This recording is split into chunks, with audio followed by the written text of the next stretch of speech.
So I want to talk to you guys a little bit about the heat of fusion of ice lab. I see what was submitted by Reed on behalf of the class. Um, and he said that you guys worked hard on it, but you were confused and your final answer was way off of what it should have been. So first off, good job figuring out that your final answer was wrong. That means you know kind of what you're supposed to be looking at. As I'm reading through your lab, the first thing I see is that you guys say that the purpose is to try and calculate the change in temperature when ice melts into water. That's not true. So right off the bat, you missed kind of the purpose, which I think threw off the entire lab. So you guys are saying that you're trying to find the change in temperature. Okay? That's not true. I can tell you when ice melts at 0 degrees Celsius. And also, water freezes at 0 degrees Celsius. So you want to know your change in temperature when ice melts, there you go. Okay, that is not what we were doing. What we were looking for was the heat of fusion. Okay, so how much energy does it take in kilojoules per mole to melt ice? Okay, so that is actually what we were looking for. So how you do this, and I apologize that I'm not a very good artist, but what you guys did, if I'm reading through the lab you submitted, you guys put an ice cube in a 100 milligrad cylinder, waited for it to melt, and then found the temperature when you thought it was completely melted. Can't really do it that way. So what you should have done was in some type of insulated container, so like a styrofoam cup, for example, you should have put a known volume of water.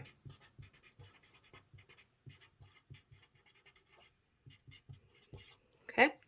And then what you should have done is you should have taken the starting temperature of that water. So pretend that green line is the thermometer. Okay? So you have your temperature initial. Okay? You then take a known quantity of ice and you put it in. Okay, so maybe you measured this by mass.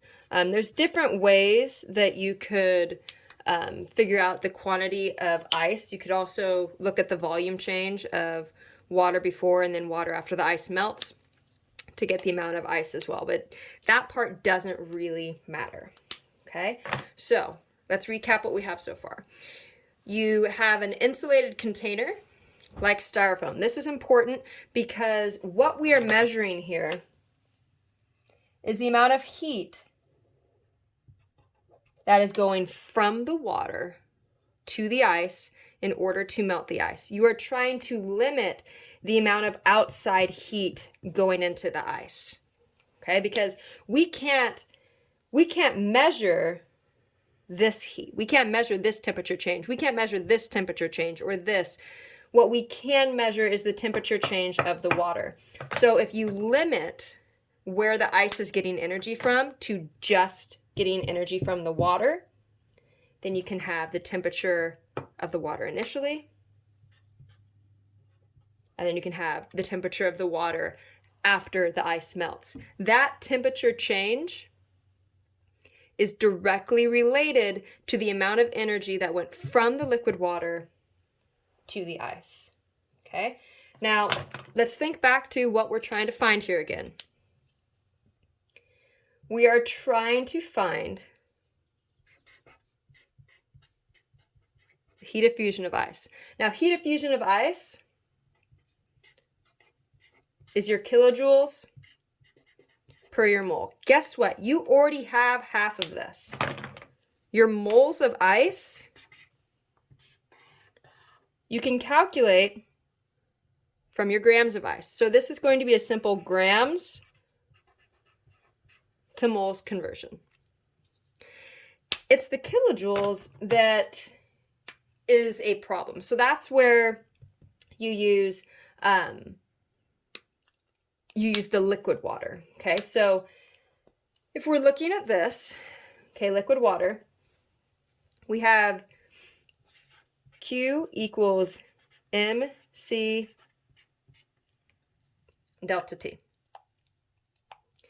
Q,